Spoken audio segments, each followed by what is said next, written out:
دوستو اس ویڈیو میں آپ کو قرآن مجید کا معجزہ بتاؤں گا۔ اگر آپ کو یہ ویڈیو پسند آئے تو اس کو آپ نے لائک نہیں کرنا، اس کو آپ نے شیئر کر دینا ہے۔ دوستو قرآن مجید میں زندگی کا لفظ 145 مرتبہ آیا ہے اور موت کا لفظ بھی 145 مرتبہ آیا ہے۔ دوستو قرآن مجید میں دنیا کا لفظ 115 مرتبہ آیا ہے اور آخرت کا لفظ بھی 115 مرتبہ آیا ہے۔ قرآن مجید میں آزمائش کا لفظ 114 مرتبہ آیا ہے اور صبر کا لفظ بھی 114 مرتبہ آیا ہے۔ دوستو قرآن مجید میں ملائکہ کا لفظ 88 مرتبہ آیا ہے اور شیاطین کا لفظ بھی 88 مرتبہ آیا ہے۔ دوستو قرآن مجید میں مصیبت کا لفظ 75 مرتبہ آیا ہے اور شکریہ کا لفظ بھی 75 مرتبہ آیا ہے۔ بادشاہ شکار پر نکلا تو رستے میں اسے ایک کسان ہل چلاتے ہوئے نظر آیا۔ وہ کسان کے پاس گیا اور پوچھا کہ دن میں کتنا کما لیتے ہو؟ تو کسان نے کہا 4 روپے کما لیتا ہوں۔ تو بادشاہ نے پوچھا کہ 4 روپے تم خرچ کہاں پہ کرتے ہو؟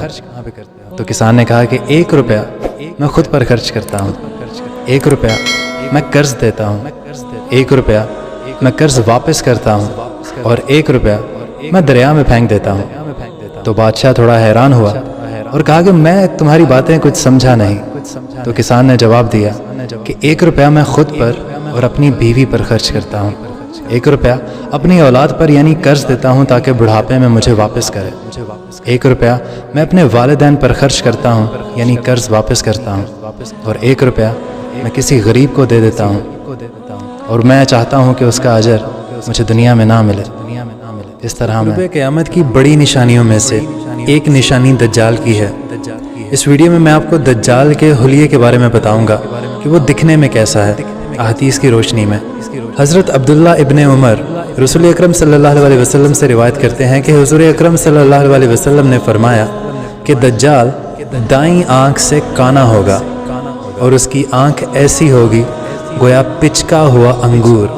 اور دوسری حدیث کے مطابق حضرت حذیفہ رضی اللہ تعالیٰ عنہ سے روایت ہے کہ رسول اکرم صلی اللہ علیہ وسلم کا ارشاد مبارک ہے کہ دجال بائیں آنکھ سے کانا ہوگا، گھنے اور بکھرے ہوئے بال ہوں گے اور اس کے ایک ہاتھ میں جنت اور ایک ہاتھ میں دوزخ ہوگی، اور جو دوزخ ہوگی وہ اصل میں جنت ہوگی اور جو جنت ہوگی وہ اصل میں دوزخ ہوگی۔ حضرت انس رضی اللہ تعالیٰ عنہ فرماتے ہیں کہ رسول اکرم صلی اللہ علیہ وسلم نے فرمایا، اس ویڈیو میں آپ کو حضور اکرم صلی اللہ علیہ وسلم کی 12 احادیث بتاؤں گا جو کہ آپ کی زندگی میں رہنمائی کریں گی۔ اگر ویڈیو پسند ہے تو آپ نے اس ویڈیو کو شیئر کرنا ہے۔ دوستو حضور اکرم صلی اللہ علیہ وسلم کا ارشاد مبارک ہے کہ میں ٹیک لگا کر کھانا پسند نہیں کرتا۔ حضرت محمد صلی اللہ علیہ وسلم نے قبروں کو پکا کرنے سے منع فرمایا ہے۔ موذن قیامت کے دن لمبی گردنوں والے ہوں گے عزت کی وجہ سے۔ مسلمانوں کو گالی دینا کبیرہ گناہ ہے اور قتل کرنا کفر ہے۔ آدمی کا چچا اس کے باپ کی مانند ہوتا ہے۔ مسلمان اور کافر کے درمیان نماز فرق کرتی ہے۔ رشتہ داری توڑنے والا جنت میں داخل نہیں ہوگا۔ جب تم حیا نہ کرو تو جو چاہے کرو۔ ٹخنوں کے نیچے جتنا کپڑا ہوگا اتنی جگہ جہنم میں جائے گی۔ اللہ کے نزدیک پسندیدہ جگہ مسجد ہے۔